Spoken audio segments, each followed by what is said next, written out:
বিনাশ করার জন্য অগ্রসর হন, তাহলে এই ঈর্ষা প্রথমে আপনার বিনাশ অবশ্যই করবে। একটা কথা আছে,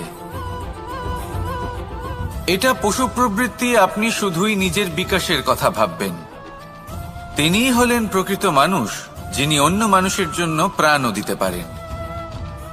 এই ঈর্ষা যদি আপনাকে বিকাশের পথে নিয়ে যেতে পারে তাহলে খুবই ভালো। যদি আপনাকে অন্য কাউকে বিনাশ করে দেওয়ার পথে অগ্রসর করে তাহলে তার থেকে দূরে থাকাই ভালো।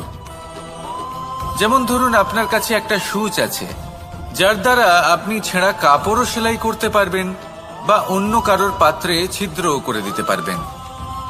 আপনি কি চাইবেন, নিজের বিকাশ নাকি অন্য কারোর বিনাশ? সিদ্ধান্ত আপনারই।